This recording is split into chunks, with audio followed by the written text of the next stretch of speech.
Hi, today I'm going to show you how to install a MAKO flood barrier in your door opening. As you can see, we have a deflated barrier here that was sized for this doorway. This happens to be a 36-inch door. We're lucky in that the threshold also happens to be 36 inches.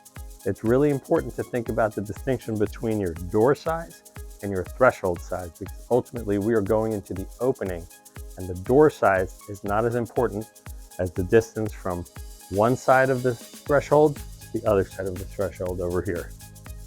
Okay, as you can see, we have our pump and we have our deflated barrier here. What we're going to do is position it in the opening, push it down as much as we can in the deflated state. As you can see, I put a few pumps of air in just to kind of give it a little bit of structure as we get started here. So I'm going to go and I'm going to start pumping this up, and we're going to want to get to around 11 or 12 psi. Now the maximum recommended inflation is 15 psi. We don't want to damage the space fabric that this is manufactured from. So we're going to go and we're going to get this to around 10 psi. As you can see, we're pumping this up. We're right about there. We've got some good structure now. So we're going to keep going a little bit more because we want to really get that locked in there and get those seals to activate.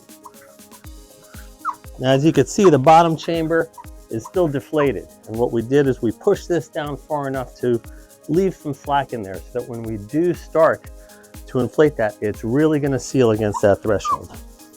Okay, here we are at 12 psi. We're going to go disconnect the hose and connect the cap over here to make sure that we don't leak, because sometimes we're going to have this up for quite an extended period. Now this fabric is UV protected, so we don't have to worry about sun damage if you leave it for an extended period of time in a sunny climate. Okay, we're gonna go pump this bottom chamber. And as you can see, this is really starting to lock this into the opening. It's pushing down, and because this is already locked, it's got nowhere to push up to, so it's gonna continue to push down and fill that gap there. So we're going to try and get this to about 10 psi, 11, 12.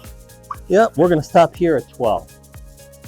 So I'm going to unlock that now and give you a couple other pointers as you're thinking about install. Firstly, you want to make sure that you're getting it as close into the corner as you can. Secondly, when you're sizing your MAKO for your opening, you want to keep in mind where your door handle is. Oftentimes the door handle will jut out into the frame that you're going to be connecting in. Typical door handle height in the United States is 36 inches. So we want to think about maybe the 30-inch panels in that case. If you don't worry about the door handle because it's set further back, you can go to 40 inches plus. We usually like to max out at about 48 inches. We can go higher in limited cases. We do a little bit of engineering, but we really try and stick to the standard 30-40 and custom heights up to 48 inches. Now, as you can see, there's a transport handle here, helps you move this around.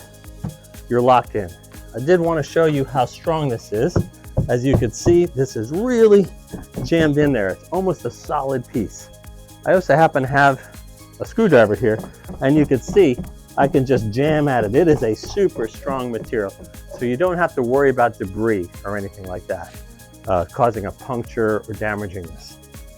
Okay, to deflate it and take it out of your door, we're going to go and press down on that valve, that little button in the middle.